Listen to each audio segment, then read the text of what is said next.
What's up, Dolphins fans? Welcome into Dolphins Today by Chat Sports. I am Nick Roloff, where we are live on a Thursday right before Week 14. And I can't believe I'm saying this, but it's a pivotal week for the Miami Dolphins because they actually are in the hunt. Now, are the chances of them making the playoffs very high?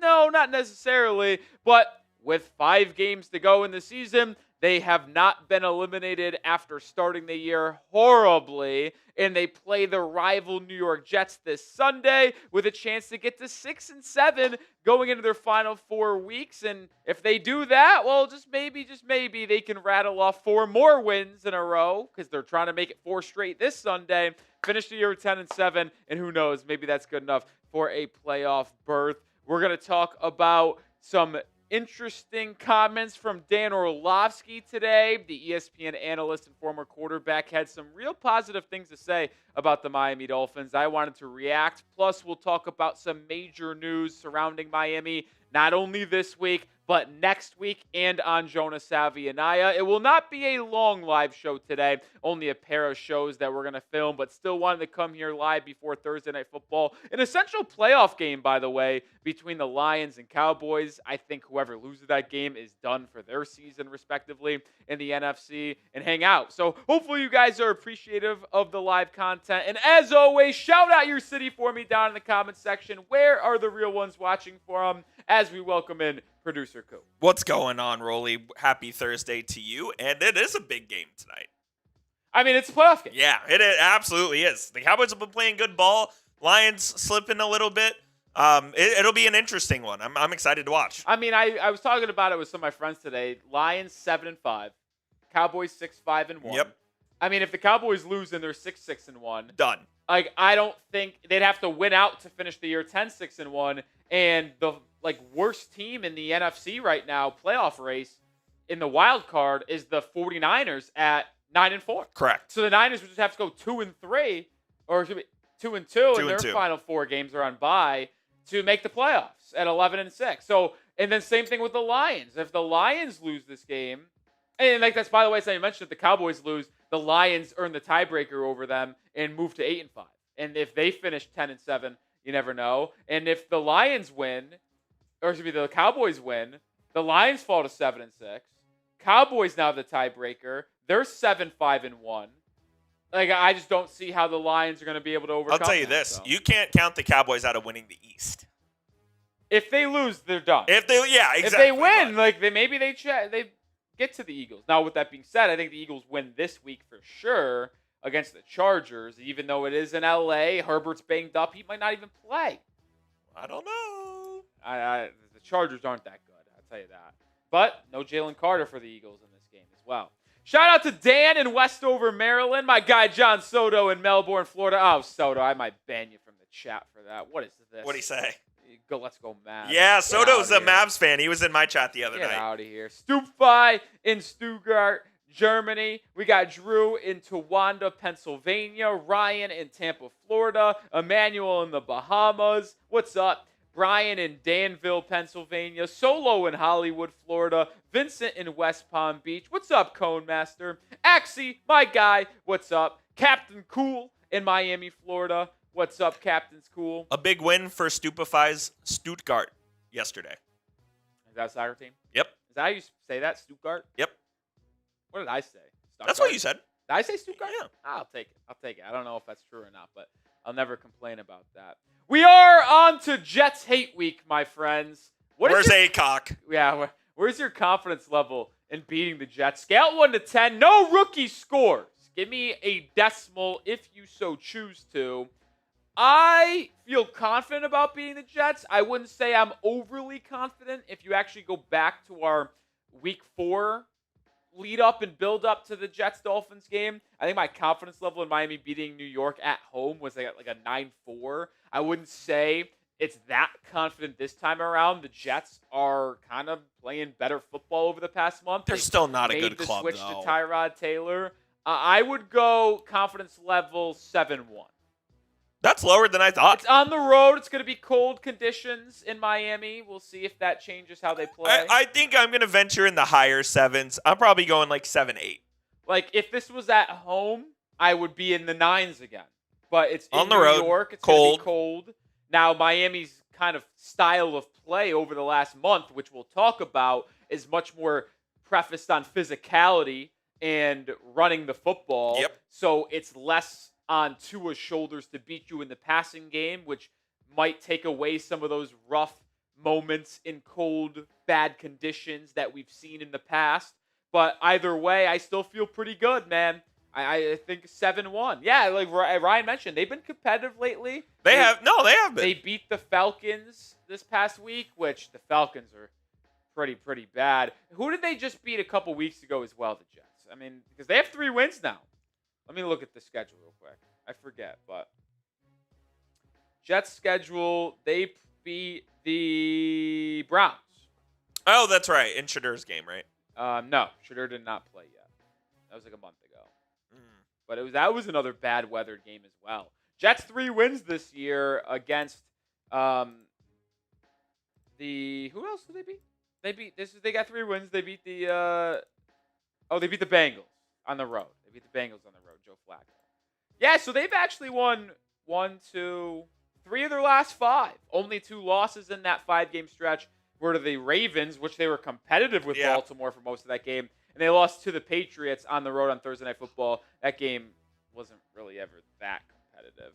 $5 super chat from Jonathan Soto. Let's go, Mavs. Did you see my prize pick? I did not see prize picks. Turned 5 into 110 on some wild basketball picks. Well, did not see that, but shout out to you, Jonathan Soto, with the $5 super chat.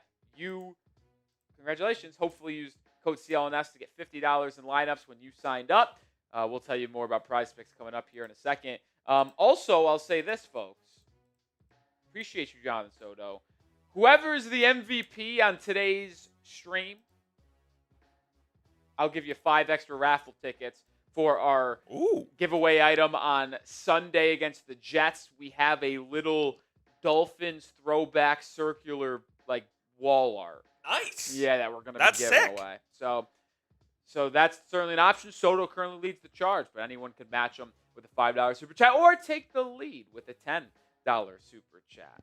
Make sure you do hit that thumbs up icon, folks. We got over 75 people watching. Let's get the 35 likes to get today's stream going here. We're at 19. Let's get to 35.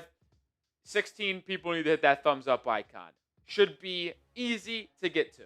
Ryan says, is Prize Picks legal in Florida? Yeah. It is. Yeah. I think we've talked about that before. It's legal in 45 out of the 50 That states, is correct. Mr. Coop. I actually don't even know which ones they're not legal in because they're legal in almost all of them. I don't know either. It might not be legal in New York, actually, now I'm thinking about it. Wait, really? Yeah. I don't know. You can sports bet in New York, though. But that's I know why. it's different. Yeah. No, that's why. Oh. Interesting. Let me look it up. I'm actually curious about which ones you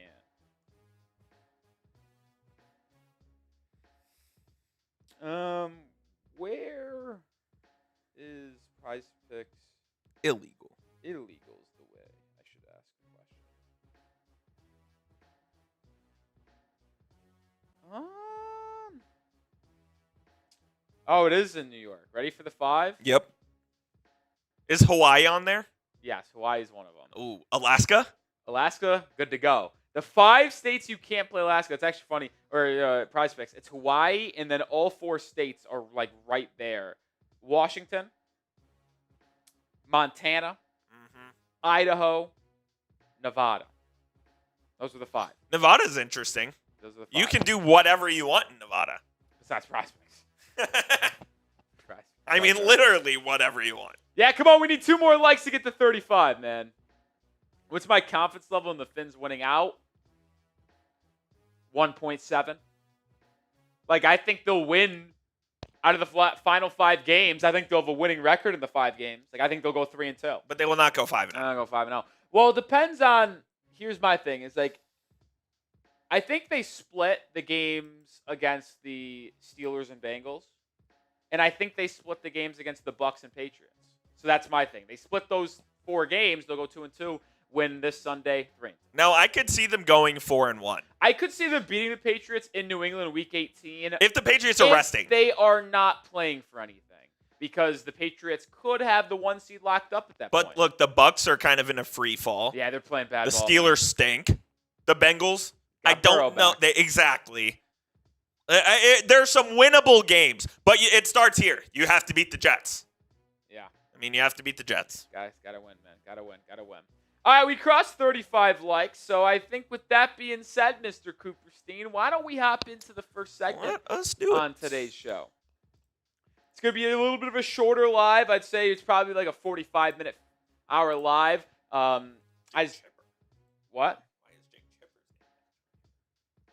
I don't know. Did he come into my studio yesterday, Co? Not that I saw. Who's my Super Bowl favorite? It's a good question. Probably put money on the Rams if I had to. Yeah, I would say. Gun to my head, Rams. I would say Rams. They've looked like the best team. Now they did have that hiccup weirdly against the Panthers. I mean, their losses are kind of weird. Can't remember who their third loss is, but they're 9-3, losing to Carolina, losing to Mac Jones and the Niners at home on Thursday Night Football. I can't remember their other loss though. I can't either. Aren't the Bears technically the number 1 seed in the NFC right now, though? Yeah. That is unbelievable. At 9-3. I'm still not buying it. No, there's no way. I'm with you. Don't sleep on the Panthers. I'm kind of I'm slumped. I'm passed out. The team's not good, man. I don't care what people say. The team's not good. It's a joke that the Dolphins lost that game. I can't believe they've got a winning record. 7-6 is crazy. Unbelievable. I mean, it's crazy. All right. Anyway, let's move on to the next part of today's show, which is our first segment on the day. We've got a lot of news to discuss. So, Coop, when you're ready, let's get right into it.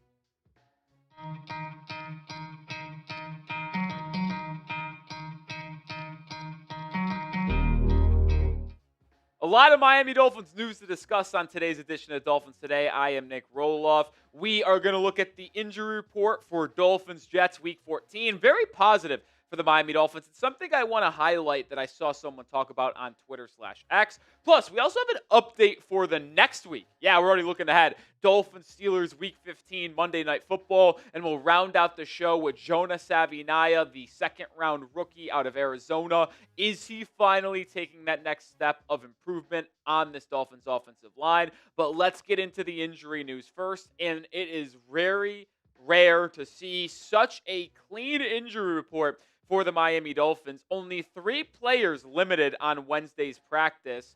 Rasul Douglas, Alec Ingold, and Darren Waller. But really, it's only 2 players. Douglas with a foot injury, Alec Ingold with a neck injury. Obviously, Ingold left the game against the Saints last Sunday with a stinger, did not return. Douglas played that entire game after missing back-to-back games against the Commanders and Bills. But Douglas seems to be good and ready to go. And you see Austin Jackson, a full participant, Aaron Brewer, Benito Jones, and Darren Waller being limited was only because of rest. So very rare can we say this, but the Miami Dolphins are fully healthy in Week 14 of the NFL season. The only people missing are the people that have been on IR in the past, like James Daniels, Jason Sanders, Juju Brent. So anybody who's on the active 53-man roster currently, they're healthy and playing. But I wanted to briefly talk about a potential change in strategy for the Miami Dolphins, because oftentimes we saw in the past with veterans, the Miami Dolphins give rest days throughout the week, limited participants, like we saw with Darren Waller here. But I saw someone talk about this on Twitter. Over the past 2-3 weeks in the latter half of the season, have we saw and be seeing a ton of veterans having rest days on Wednesdays, on Thursdays? I don't think we have. I think it's a sign that Mike McDaniel has maybe learned from the past mistakes that he's had of giving veterans rest day late in the season, because they don't end up being as sharp. In the practice is very valuable throughout the week. Like, I think he wants people practicing. And I think this is a great shift in mentality if this is on purpose for Mike McDaniel and the Dolphins, because Miami has always ended the year poorly under McDaniel. Think about that massive losing streak in Mike's first year with the team in 2022. Think about the collapse a little bit in 2023 where they ultimately blew that division lead. You consistently saw practice days be kind of thrown to the wayside, if you will, to give rest days to veteran to make sure they're healthy. And obviously you want to make sure your guys are healthy, but you also want to make sure they are sharp going into each game day. And even though I don't think Miami was that sharp against the Commanders or Saints in their last 2 games, but got away with it because of inferior opponents, I like to see them practicing more rather than having veterans resting and not participating in practice at all. More to get to, but make sure you subscribe to the channel for daily Dolphins content. And we're live 3 times a week, day after games, Thursdays, and game days. So subscribe and join the channel as we're on the road to 78.2 thousand subscribers. But I think this is a game that Miami absolutely needs to win. You are 2.5-point favorites on the road against the Jets. Over-under, not that high. But yes, it's going to be poor weather conditions potentially in terms of the cold. But Miami needs to continue to build this positive momentum, specifically Mike McDaniel, if he wants to retain his job in the 2026 season. And you're playing a Jets team that certainly isn't as healthy as you are. A lot of key contributors for New York banged up. More importantly, Jermaine Johnson, DNP on Wednesday with an ankle injury. One of their starting corners, Jarvis Brownlee Jr., DNP with a hip injury. You have Will McDonald, who probably will be available to play in this game. He was limited with an ankle injury. But you have a couple key defensive players like Jermaine Johnson, Brownlee, and even McCrary Ball banged up and not practicing on Wednesday. Doesn't mean they're not going to play on Sunday, but it does mean they're not 100% healthy. This should be a game Miami wins. And I know some people earlier on in the year wanted Miami to kind of tank to get a higher draft pick. Obviously, that's kind of out of the table now. Miami, at worst, can finish 5-12, which won't be good enough to secure a top 5 pick in the draft. Could be anywhere between 6 and 10 potentially, with a lot of teams being bad this season. But I think at this point, you should root for the right process, which is putting your best foot forward every single week and winning ball games. And plus, I never want to lose to the Jets anyway. So this should be a game Miami wins. It could be their 4th straight win. It could be their 5th win in the last 6 games as they continue to try to make a push for the postseason. If they get there, they win. They'll be 6-7. They're the healthier team. They're the better team. Let's see if they can go get a win. But I also teased that we're looking ahead to Week 15 for the Steelers-Dolphins game. Well, that was scheduled to be a Monday Night Football game, and it actually will stay on Monday Night Football. The NFL had a deadline 12 days prior to that game, which ultimately was Wednesday, to flex Dolphins-Steelers. There was no flex made, so we will see Dolphins-Steelers on primetime Monday Night Football on ESPN/ABC in Week 15. And I actually do understand the NFL's decision not to flex. Sure, there are some really good games in that window. I believe there's Bills-Patriots in a big-time AFC showdown. I think there was like Seahawks-Colts that could be flexed as well. But the reason why I think this is staying, I think this is an elimination game. I mean, it is. And you could argue both teams already are eliminated from playoff contention. The Steelers have been terrible. The Dolphins have a long shot chance to make the postseason. But you look at these 2 teams here, the Dolphins, if they win this week against the Jets, will be 6-7. The Steelers, even if they lose this week, I believe they're playing the Ravens, are 6-7 or 7-6. Like, if Miami and Pittsburgh, let's say both are 6-7 coming into this game, whoever loses on Monday Night Football to fall to 6-8, call it done. I mean, that could be the end of it. So if this is a battle of 2 6-7 teams, this is big-time playoff stuff here. And maybe it won't be a mathematical elimination for whoever loses that game on Monday Night Football, but in all retrospect, you lose that game to fall to 6-8, assuming both teams are 6-7 going into the game, it's over, folks. And that's why I think Miami's ultimately going to stay on primetime there. But there's actually another game that is going to be in consideration to be flexed. It's the following week. I don't know what the NFL was thinking here before the year. They scheduled Miami back-to-back primetime games in the month of December. They have a Sunday Night Football matchup currently scheduled against the Cincinnati Bengals for Week 16. Now, this is going to be an interesting one because the Bengals are 4-8. And the NFL will need to make this decision on if they flex this game next week. Because I told you that 12-day window. So if they ultimately see this weekend The Dolphins beat the Jets to go to 6-7, and the Bengals go into Buffalo and beat the Bills to improve to 5-8. I think the NFL might keep this game. Now, if the Bengals lose to the Bills this Sunday, they're 4-9 and eliminated from playoff contention. It's like, all right, probably flex this game. But if Joe Burrow's back, they've won a couple straight against the Ravens and Bills, and it's a battle of a 6-8 Dolphins versus 6-8 Bengals potentially in Week 16, or a 7-7 versus 6-8. Maybe that game ultimately stays on Sunday Night Football. All right, we'll move on from injury news and schedule talk to some football discussion on left guard Jonah Savaiinaea and if he is improving. But I want to give a shout out to our sponsor first, and that is Prize Picks. It is the holiday season. Bowl games, playoff pushes, basketball matchups on display. And while we're making decisions on what gifts to buy and which games to watch, there is one place where it feels good to be right: Prize Picks. How you play, up to you. You want flexibility? Choose Flex Play, where you can get paid even if one of your picks misses. And if you want the biggest payouts, go for the power play. No matter your play, Prize Picks is a great way to put your takes to the test. It is available in more than 45 states, including California, Texas, Florida, and Georgia. Join millions of users and sign up for America's #1 daily fantasy sports app. We got an entry for Week 14, less than Breece Hall rushing yards, more than Devon Achane and Jalen Waddle receiving yards. I think Miami throws the ball successfully against this battered up Jets defense. Download the Prize Picks app today and use code CLNS to get $50 in lineups after you play your first $5 lineup. That's code CLNS to get $50 in lineups after you play your first $5 lineup. Prize Picks. It's good to be right.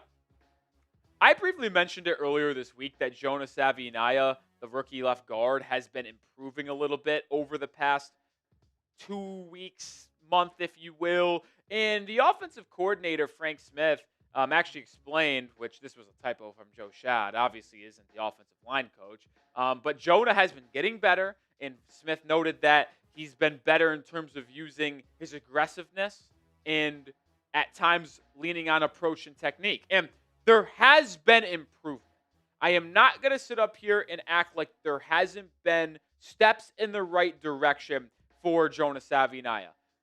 Specifically over the last 2 games Miami's played, Week 11 against the Commanders, Week 13 against the Saints. I mean, you look at his PFF grades, and it's been significantly better. I mean, there was a time in the season, folks, where we were looking at the pass blocking grades, and they were at 0.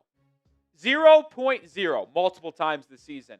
And multiple times under 20 pass blocking grade. Obviously, much improved over the last 2 games Miami's played, 64 and 73.8. It's been a better improvement. There's no doubt about that. And this is stuff you like to see, development.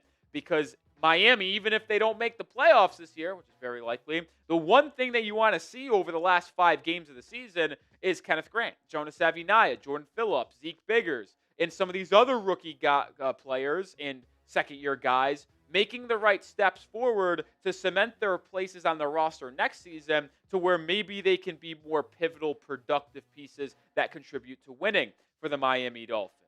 More coming on Jonah here, but have you gained more confidence in Jonah Savaiinaea as the season has gone on? Y for yes or N for no. Now I'm going to play devil's advocate here because there has been clear improvement on Jonah's side and overall on the offensive line, but there has still been so many damn mistakes. We showed the PFF grades. He was credited for a sack given up on Sunday against the Saints, and it was so frustrating. I think I highlighted the play on Monday to where the entire offensive line, Miami shifted left. It was a clear directive from Tua Tagovailoa, and Jonah moves right off the snap.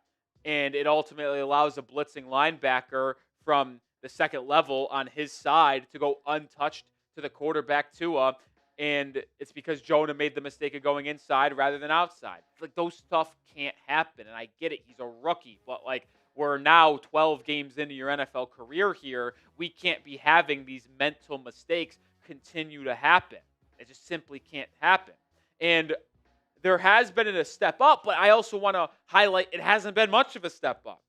Like, he's gone from the worst offensive lineman in the league to the 7th worst offensive lineman in the league. And this is just offensive guards, but through the 57 qualified guards, week 1 through 8, he was the worst, 57th. And yes, his PFF overall grade has gone up 21 grade points from weeks 1 through 8 to weeks 10 through 13. It's still good for 7th worst in the NFL at the guard spot. So, yeah, there's been improvement, but he's still a severely below average guard at this point. He's not above average. And I also want to highlight, sure, he's had 2 solid performances in a row against the Commanders and Saints. We're talking about 2 of the worst pass rushes and defensive lines in all of the NFL. The Saints have the 29th ranked pass rush. The Commanders have the 22nd. That's on PFF. But you look at pressure rate from both of those pass rushes as well, and they both rank in the bottom half in the NFL too. Like, it just simply has not been good for the course of the season. And although it has gotten a little bit better, I'm appreciative of that. I don't want to act like he's been elite. It just had not the case whatsoever.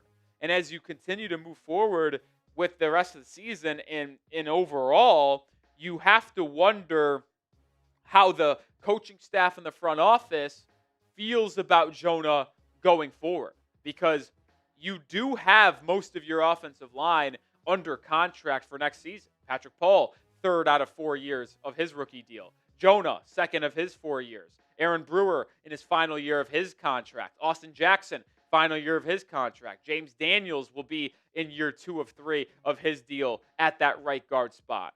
Like, Jonah could be here for a long time, but I'm also going to make the statement right now. I'm not penciling Jonah Savaiinaea in as a long-term starter.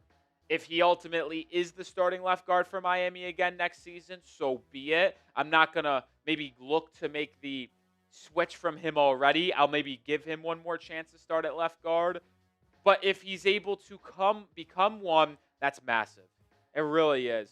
If he has the ability to improve over the final 5 weeks, take what we've seen over the last 2 games and continue to have that grow against superior opponents, well, having a left tackle, left guard combination for the rest of the season or the rest of the next 4 or 5 years is just so massive.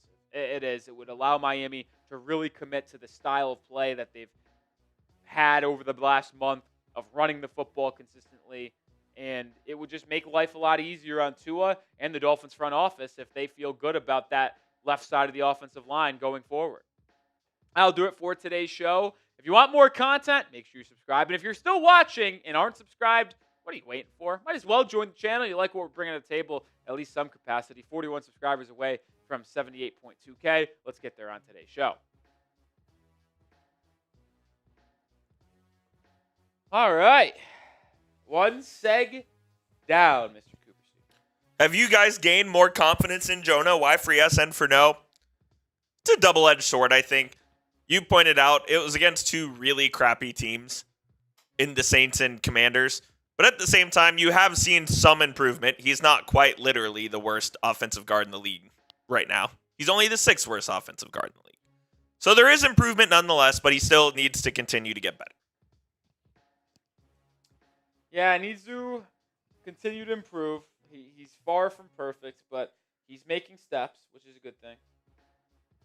He's making steps. Now you just want to see a leap. You want to go from baby steps to a leap.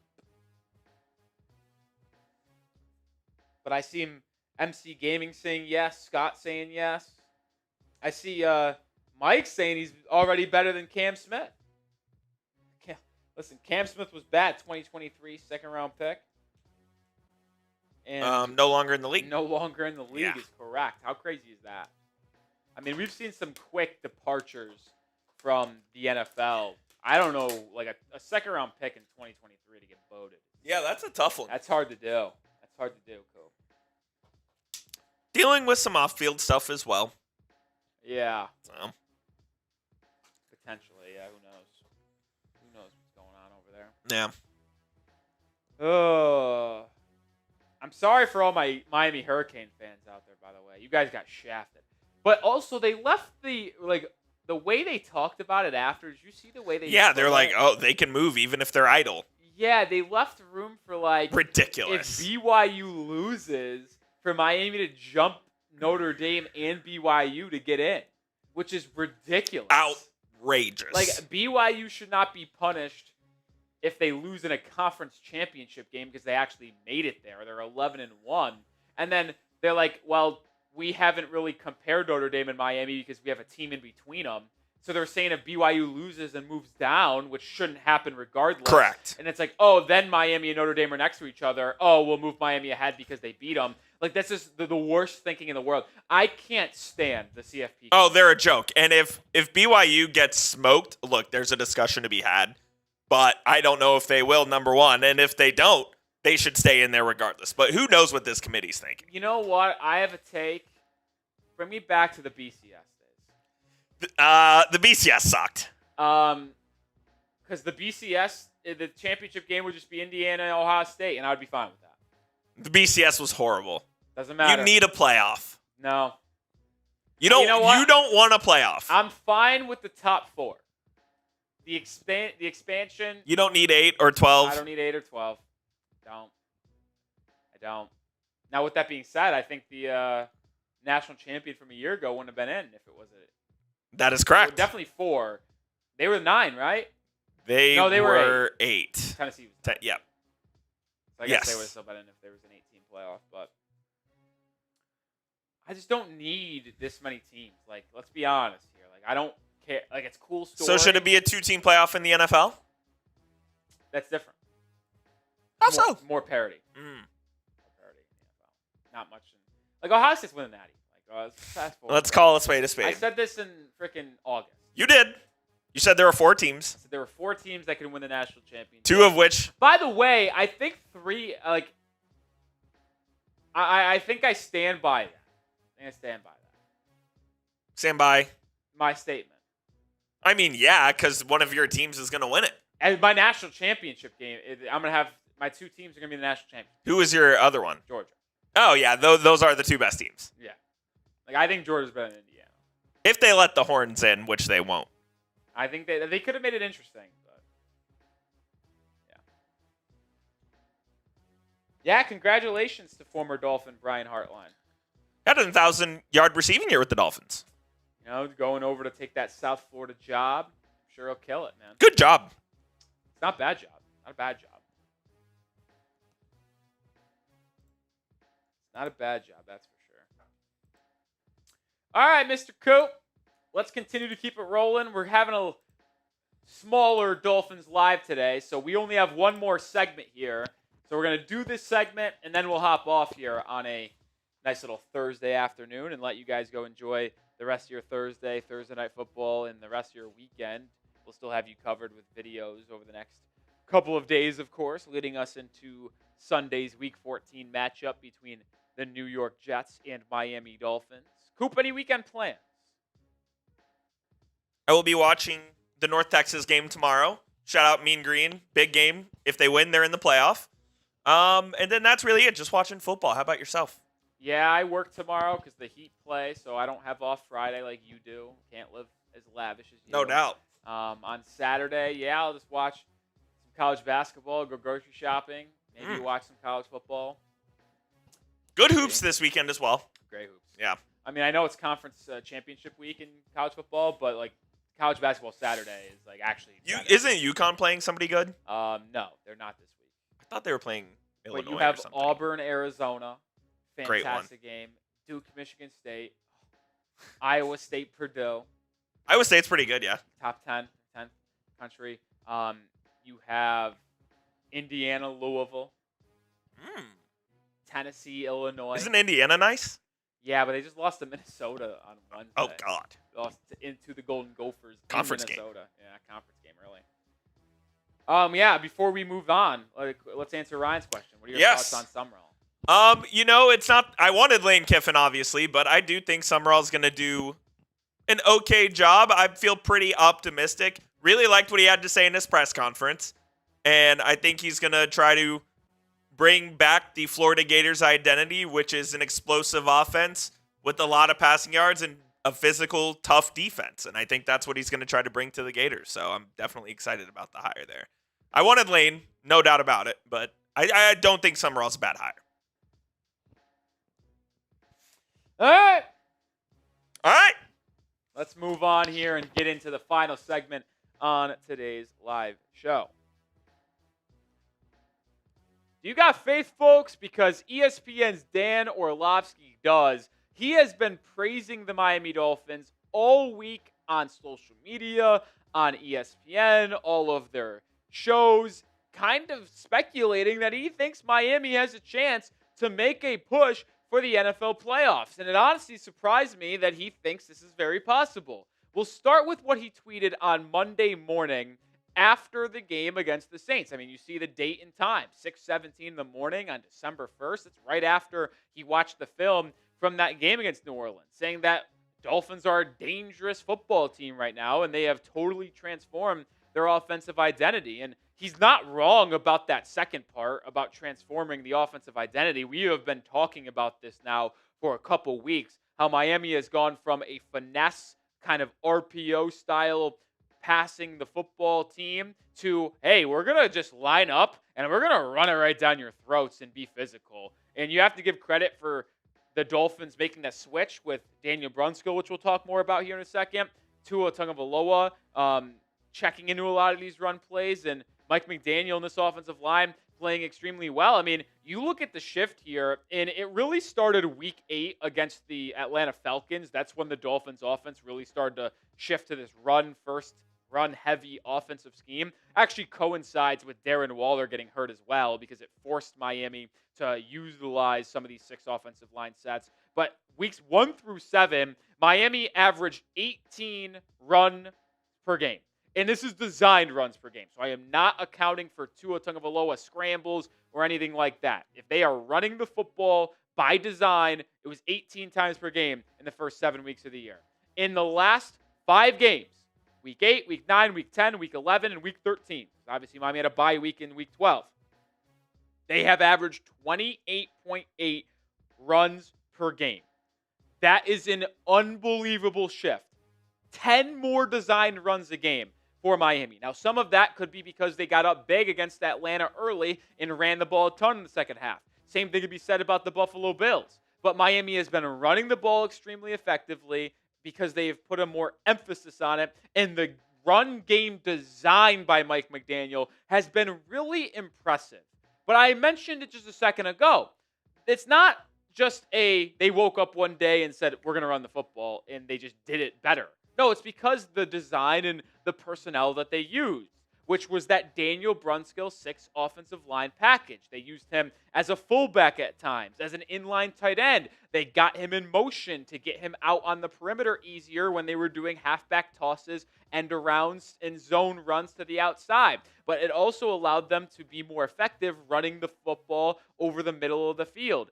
The change there was created by Mike McDaniel. Some of the Dolphins offensive staff have given credit to McDaniel for coming up with the idea and actually putting it in the game plan and calling the plays. And boy, has it changed everything for Miami. And we'll showcase more offensive statistics here in a second. But we talked about a Week 14 like battle with the Jets report. We play the Jets this week, earlier in the week. Well, we are dominating them right now by 747 likes. That was quick math. Unbelievable math by me, by the way. I want to continue to put them in the dirt.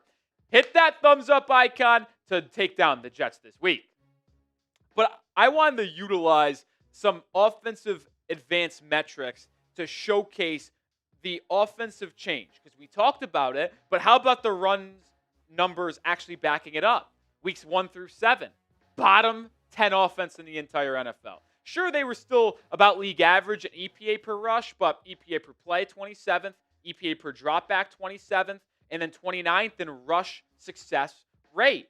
But in the last 5 games, weeks 8 through 13, they're a top half offense in EPA per play. They're a top 10 offense in EPA per rush and rush success rate. And they've actually improved a little bit as well in EPA per dropback, moving all the way up from 27th to 18th. It has been a dynamic difference in weeks 1 through 7 to weeks 8 through 13. And it's obviously because of the play calling and the offensive line personnel being utilized better, but it's also because you have an absolute superstar at running back in Devon Achane.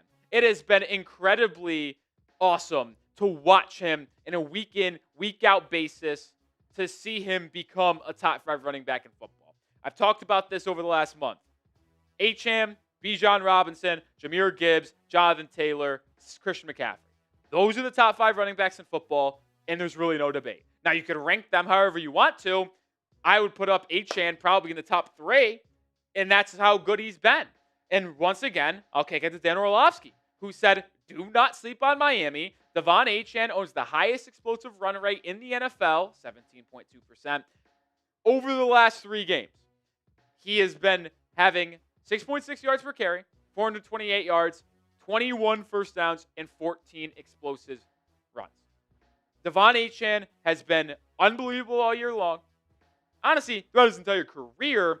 But in this 3-game win streak, he has totally transformed this Dolphins offense. So I want to look at the advanced analytics and numbers over the last 3 games. Week 10 against the Bills, Week 11 against the Commanders, Week 13 against the Saints, when the Dolphins have won these 3 games. They are 11th in EPA per play, 2nd in EPA per rush, 2nd in rush success rate at 48.9%. They're 16th in EPA per dropback, and they have the 9th best success rate out of all plays at 46%. So clearly, when Miami is investing in making a hardcore, concrete decision to run the football with Devon Achane and let that set up the passing game, Miami's done an incredible job. Give credit to Mike McDaniel for designing the plays, give credit to the offensive line for executing the plays, and give credit to Devon Achane for being a dominating force in the entire year, but over the last month. We break down news, rumors, advanced analytics, react to what people talk about in the Miami Dolphins in the media. Hit that sub button to be covered on all things Dolphins every single day. So there were 2 parts of what Orlovsky was saying that I wanted to react to. Obviously, the offensive identity shifting and Devon Achane being a superstar, which we just talked about, but also how he said, do not sleep on Miami.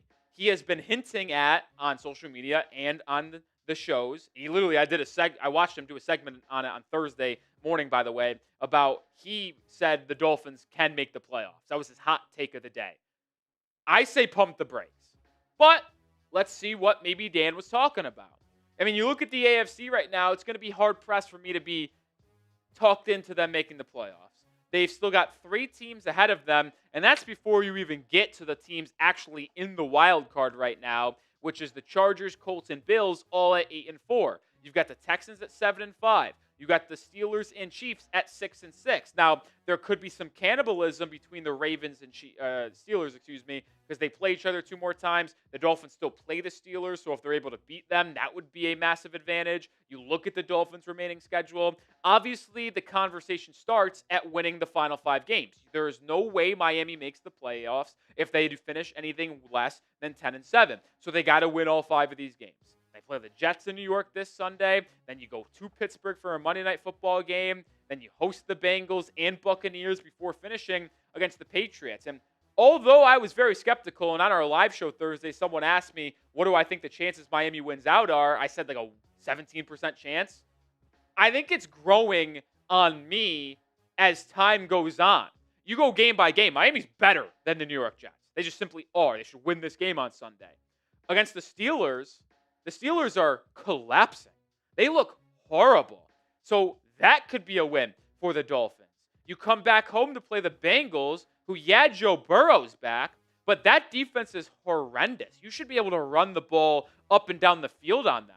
And then you play the Bucs in Week 17, a team that has really been struggling here. They started off the year 6-2. They're 7-5.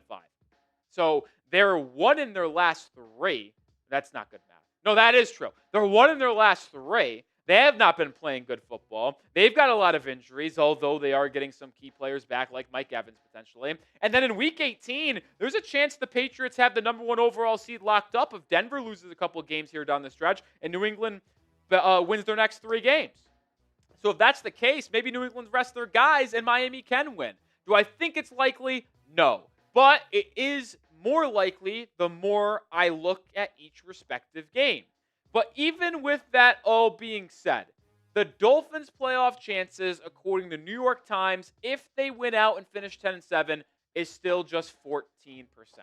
So even if Miami ends up rattling off 8 straight wins to go from 2-7 to 10-7, it's probably not going to happen, man. It just isn't. But let me know your thoughts. Do the Dolphins have a shot at the playoffs? New York Times is saying it's less than a 1% right now, but 14% if the Dolphins make the playoffs. Type Y for yes or N for no. But I wanted to, as I always do on a week-to-week basis, inform you on what the rooting guide for Miami should be this weekend. The number one result you need is for the Bengals to beat the Bills. Number one result. When you look at the simulator, if the Dolphins finish 10-7, the biggest jump this week is if Cincinnati takes down Buffalo. Because if Buffalo falters down the stretch and ends up finishing the year 2-3 and they go 10-7, remember, you have a potential tiebreaker over them. You split the season series this year. You also need the Eagles to beat the Chargers, the Jaguars to beat the Colts, and the analytics says the Texans to beat the Chiefs. And they play on Sunday night.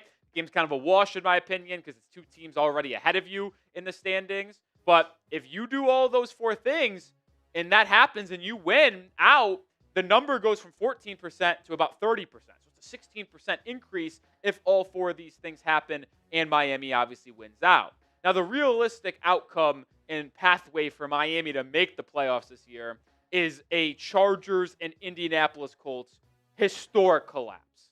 I'm talking historic because the Chargers are 8-4.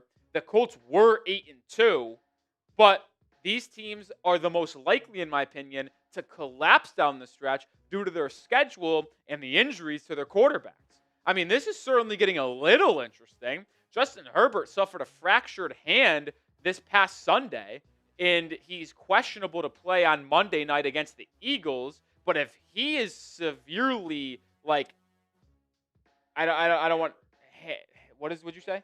Hampered. It's a good word. Probably shouldn't have used the other one. Then that could hurt their play down the stretch. Daniel Jones has a fractured tibia or fibula, whatever the bone is, and he can't move, and the Colts have lost back-to-back games now. And you look at the two schedules for these teams, dude, they're gauntlets. The Chargers have to play the Eagles on primetime, go to Kansas City, in Dallas, then home against Houston, and in Denver. That's brutal. There is a realistic outcome where Los Angeles goes 2-3 or worse in this 5-game stretch to finish 10-7 or worse. But then again, the Chargers own the tiebreaker over you. No bueno. So you really need them to go 1-4 and finish the year 9-8. Indianapolis, another gauntlet. Jags twice, who lead that division right now at 8-4. The Seahawks and Niners, two dominant forces in the NFC West. And then you finish against the Texans in Week 18. Could both of those teams go 2-3 or 1-4 in the final 5 weeks because of the injuries to the quarterback play and overall deficiencies in their roster? I mean, the Colts don't have Sauce Gardner for a couple weeks as well. These teams' schedules are brutal. So maybe there is a higher chance than what the people are saying, man. Maybe that's the case, but I mean, it's all going to have to play out.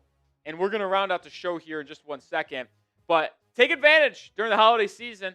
Dolphins PJ set, long sleeve shirt, nice little comfy pants as well.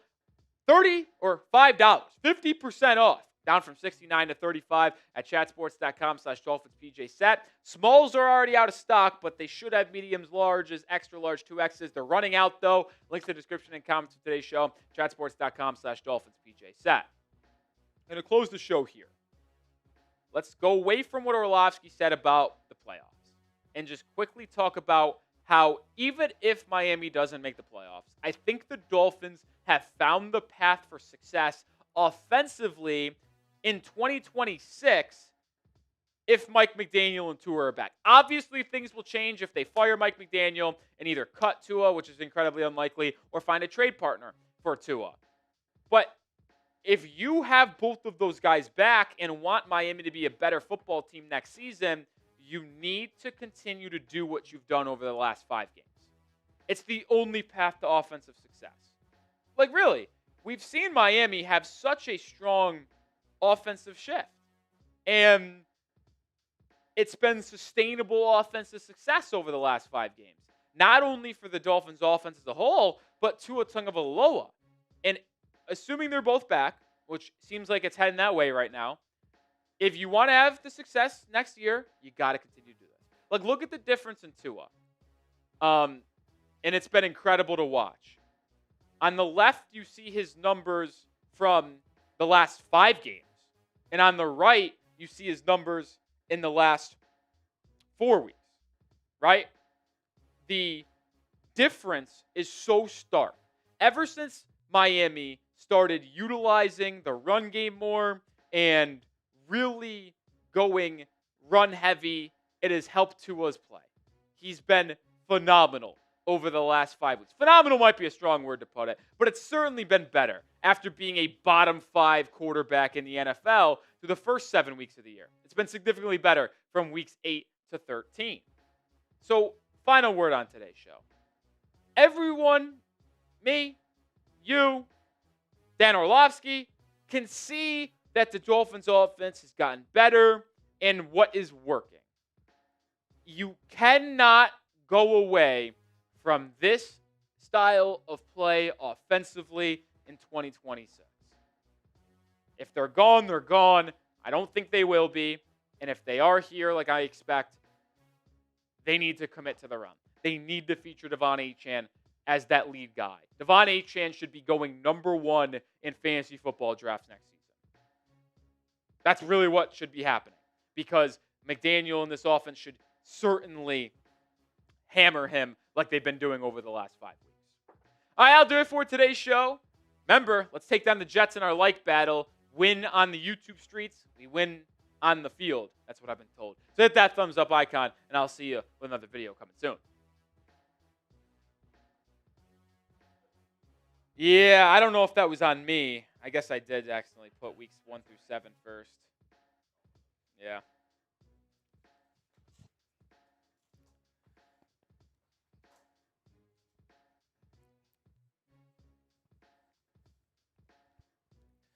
Well, I do hope that the Dolphins can continue this offensive resurrection. And hopefully McDaniel doesn't try to go away from what's been working. Yeah. Do what's been working and build on it. Yeah, running game has been so key, man. Running game has been so key. Appreciate David. I mean, just wants to say we're wrong about everything. Thanks, David.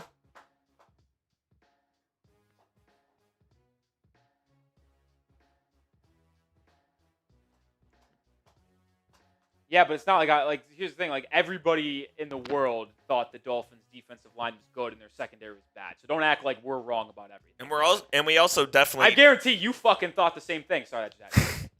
And we also definitely did not say that they are definitely going undefeated. No, I didn't say that at all. In fact, we said it's about a 17% chance. I think he's saying that they're going to definitely go undefeated. They're definitely not going undefeated. I would almost say it's a guarantee they do not run the table. And if it happens, you can clip that and F me or whatever.